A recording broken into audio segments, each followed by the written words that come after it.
Right, this Fellgor is going to be a bit more work actually, because this is the Shaman now that I'm building, which I really love. I love the idea of a Gorherd Shaman. So on this sprue, going to get quite a few bits from the B sprue as well,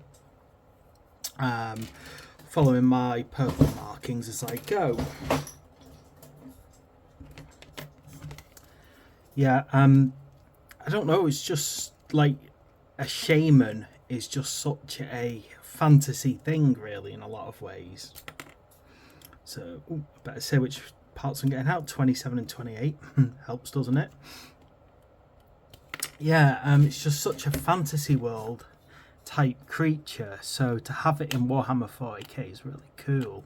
As I said, the kind of crossover that exists between Warhammer Fantasy and Warhammer 40k, whether or not you're thinking of the Old World or the Realms, whichever fantasy version you prefer.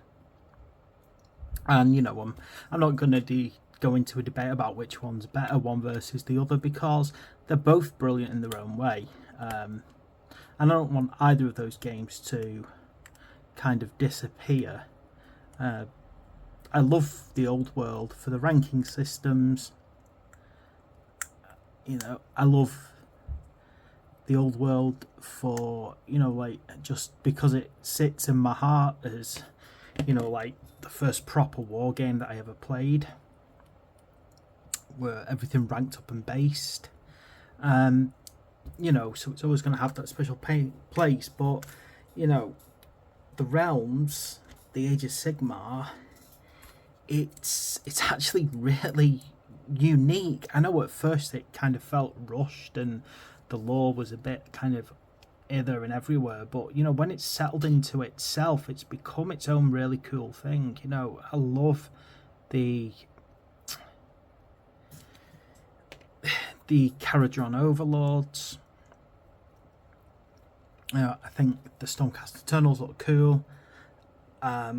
I've been reading the books, you know, as I said, so anyway, but the bleed between fantasy and 40k keeps them kind of feeling like they're all part of the same wider universe. Let's get 29 out. And that kind of strange idea of, well, you know, why do they link together? What's happened to cause that? And it's like, well, are they in bubble universes of each other? So is the Old World a little bubble universe, or the Realms a bubble universe, or just two separate universes, but the warp connects them both, so you get things happening across both of them that matches, like the Chaos Gods. You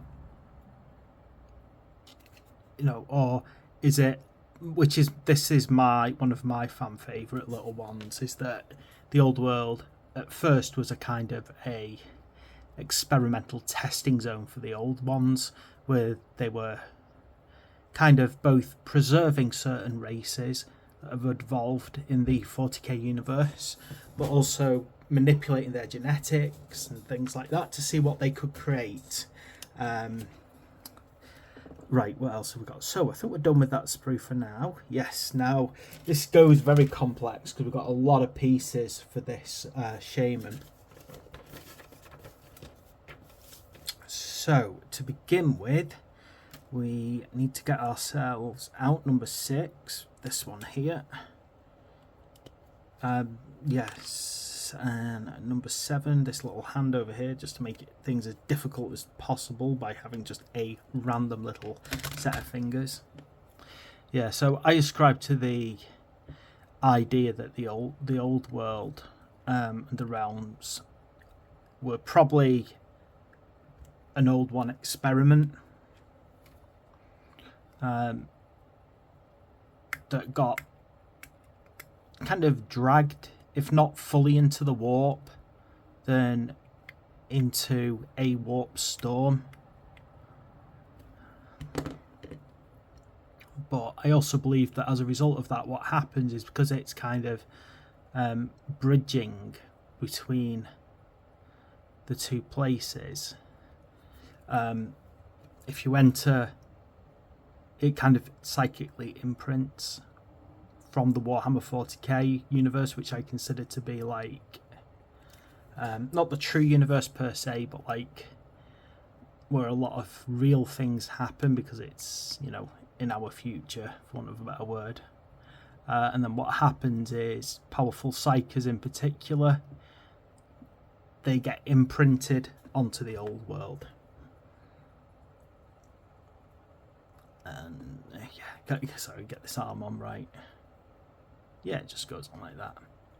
Yeah, and it just kind of weirdly imprints. So if someone like the Emperor imprints into the old world as Sigmar, and then later the realms, I can imagine the actual old ones created the realms before they finally, or assuming it's the old ones, it could be the Necrons, but I'm going to assume it's the old ones who created the realms before they basically started dying out. Right, here we go, number 9.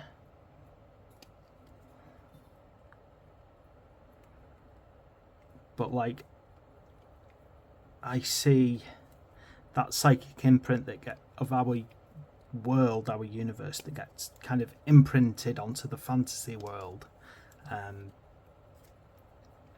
I like to believe that, like, events that happen on the old world, that they kind of they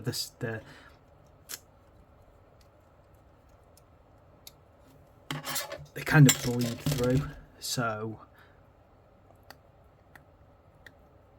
you end up with, say, the end times in the Age of Sigmar, in the old world, potentially being the actual Horus Heresy,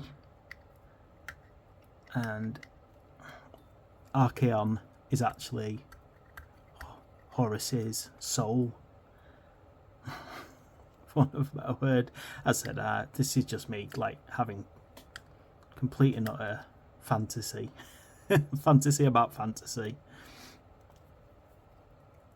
So yeah, these lovely bleed throughs of the two genres, of the two games, where they seem to be connected, not just in some basic things, but in a lot of ways that, as I said, makes me truly believe. Ow. That they're lovely, connected, and that's why we find the same races and things like that.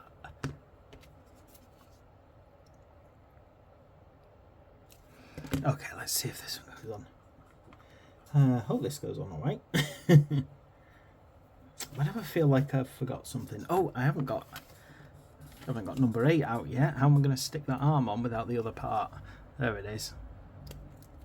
See, not paying attention, am I?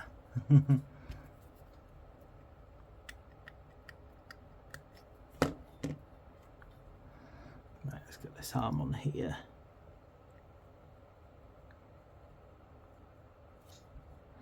Get that notch in the right place. There's a tiny little notch where these obviously join together like so. About a few seconds to dry up, because otherwise it won't be easy to put on. In the meantime, I'll get number 10 out.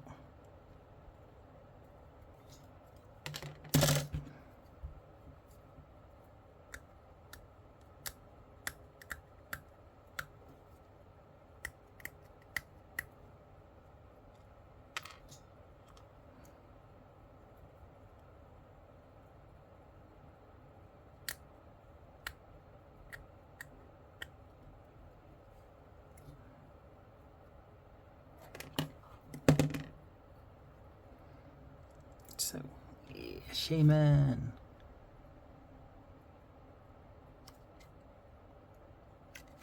Said you wouldn't need to do much more than... Gosh, blue's drying because it's so hot. Yeah, you wouldn't need to do much more than shave off the grenades in the pistol belt, and this guy would just be an amazingly cool shaman for Age of Sigmar or for Warhammer Fantasy.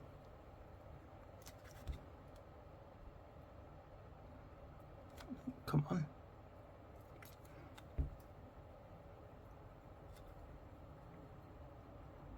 Okay, I know this glue's not run out, which means it's so hot that the actual glue has dried in the nozzle.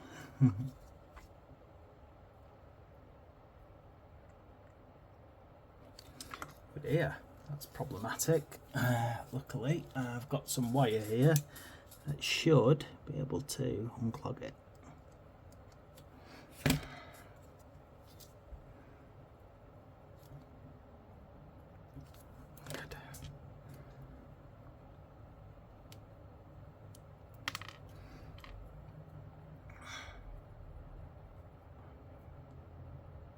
Like so.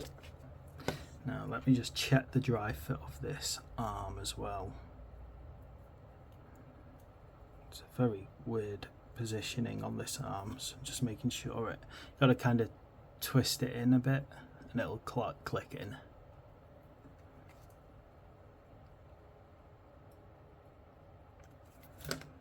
Yeah, I just think shave off those, like,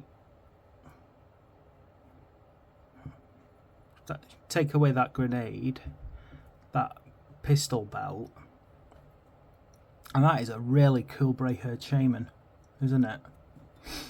Right, now just trying to decide if I'm going to put him on one of these resin bases that I've 3D printed, or go away and actually make a more personal customized base for him. I might actually try and make a better customized base for him, so I might go and mock one up on my 3D on Blender, print it off, and then he's got a bit more of a unique base compared to the rest of them. But for now, thanks for watching. Please like and subscribe, and I'll see you for the next video.